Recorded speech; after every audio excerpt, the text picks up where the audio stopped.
that we can expect to hear today, because it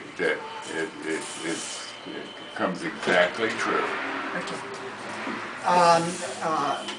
O irmão Harold, a resposta dele em relação à pergunta feita é o seguinte: ele diz que Atos capítulo 1, versículo 7, Jesus Cristo, e ele parafraseou isso, ele diz que Jesus Cristo falou para os seus discípulos que não competia a eles saber nem o tempo, nem as datas.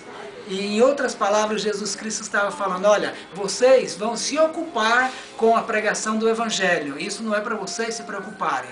E ele mencionou 1 Tessalonicenses capítulo 5 também, que diz que ia chegar um tempo em que as pessoas... que diz que Jesus iria vir como um ladrão na noite. Então, e muitas pessoas estão usando isso, muitos pastores pregam para dizer que vai ser uma vinda repentina, para que não se preocupe com a anunciação dessa vinda de Jesus. Mas, por outro lado, tem as pessoas anunciando também essa vinda, como ele tem feito. Okay. O que ele teria para dizer para as pessoas no Brasil? What would you have to say right now to the people in Brazil? What would you have to say? About this. The wonderful fact that it is still the day of salvation. That God is not saving in the churches. That God is not doing any saving in the churches. But outside of the church, God, the Bible teaches, God is saving a great multitude. And nobody knows whether they're one of the elect of God, but God gives a broken and a contrite heart I will not despise, he says. And so we come to God pleading with him, oh God, is it possible? Like the publican in Luke 18, right, have mercy on me, I'm a sinner. And we come very humbly to God, and maybe we could still be one of God's elect. He will be saving right up to May 21. And I pray for my children and my grandchildren and my great-grandchildren, most of whom are not believing, and praying, oh God, is it possible that you still might be merciful to them, or any of them?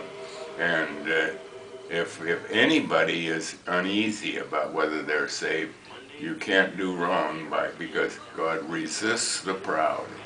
And most people are too proud. They don't want to crawl to God and beg, for something like this. But that's the environment in which God saves, when we are walking very humbly before God. And maybe we don't know whether we're one of God's elect. That's God's business altogether.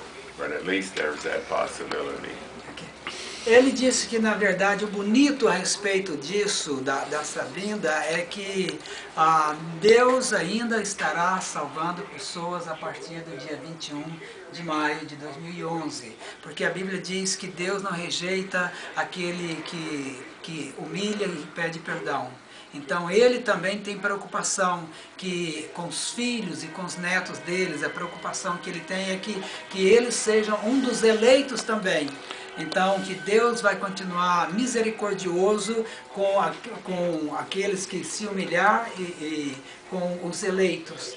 E ele diz que Deus existe ao orgulhoso, ao duro de coração, mas Deus é um Deus ainda misericordioso. Make sure what it says about the salvation is not in the church. Oh, yeah. Ele também mencionou que a salvação, na verdade, não está dentro da igreja. A salvação está na multidão lá fora. Que as pessoas estão buscando salvação dentro da igreja, e este não é o local em que se encontra, que a salvação está disponível. A salvação está do lado de fora da igreja. The Holy Spirit is no longer in the church. Que o Espírito Santo não está dentro da igreja mais. Ok, eu quero agradecer a ele, em primeiro lugar, pedir perdão por vir assim de pronto, né? Sem publicar. He wants to give thanks to you, but at the beginning, he wants to ask that you apologize him for forgive. To just come in with no appointment, no nothing, no call in, and you received him. I'll tell you, my life is not my own. I don't dictate my life, God does. And when you start asking these questions, I have to answer them. Ok. Ele disse que a vida dele não é vida, não pertence a ele mesmo e que Deus é que governa a vida dele. E quando nós fizemos essas perguntas, ele se sente na necessidade de responder. Diz para ele que eu estou esperando Jesus para hoje.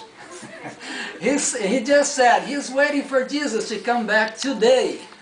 For Jesus, well, yeah, but he won't come back today. Absolutely not. He won't come back tomorrow. God has given a very, it's amazing the way God has laid it all out. Everything works in, like for example, the end of the church age was exactly 13,000 years after creation. Imagine. The nation of Israel, from the date that they became a nation in May 14th in 1964, I believe it was, until 2011, it's exactly 23,017 days. Okay. Ele disse que você pode esperar a vinda de Jesus hoje, mas Jesus não vai vir. Você pode esperar amanhã, Jesus não vai vir, porque Deus já planejou e fez tudo corretamente. Ele falou que o final da igreja, o final do tempo da igreja terminou exatamente há 13.000 anos depois da criação. E Deus determinou a criação do Estado de Israel, que foi em 1967. Então tudo aconteceu exatamente conforme a determinação de Deus. E que Jesus não vai voltar hoje, porque essa não é a determinação de Deus para a volta de Jesus. You see, that 23 is the number of judgment in the Bible. The number 17 is the number of heaven. Okay. And so 23,000, Israel is under the judgment of God, but there's still a trickle of people that are going to heaven. That's why that 23,000. Like, for example, the duration of the church age. This amazed me when I had worked it out that Christ was. The church age began in 33 AD when coordinated with our calendar. The end of the church age was exactly to the very day 1955 years after it began. And in 1955 years, when you break it down to the significant numbers, it's 5 times 17 times 23. 5 is the number of atonement. When Christ was hanging on the cross, he demonstrated how he made atonement. 17 is the number of salvation. The gospel is the savor of life unto life. 23 is the number of judgment. And it is the savor of death unto death. And it works exactly in that number pattern. All of the numbers, they've all been set up as a pattern in the Bible. Okay. Ele baseou esses cálculos, ele diz que é maravilhoso ver a resposta dele, trouxe muita numerologia, que na verdade eu vou conseguir lembrar poucos dela. Ele diz que o número 23 na Bíblia tem a ver com o julgamento de Deus, o juízo de Deus, e o número 17 tem a ver com a salvação de Deus para o homem. Então ele falou mais sobre o número 5, que eu não consigo recordar agora, mas ele disse que adicionando, somando isso, fazendo cálculo, tudo em relação a 23.000 anos, mais 17.000 anos, tudo isso na história da humanidade, ele chegou à conclusão de que Jesus vai voltar exatamente no dia 21 de maio de 2011. I have to go. Eu tenho que ir. Yeah. Muito obrigado. I can talk all afternoon, and Deus abençoe. I've got to go. Yeah. Thank you. All right. Thank you, Mr. Yeah, you're welcome. Yeah.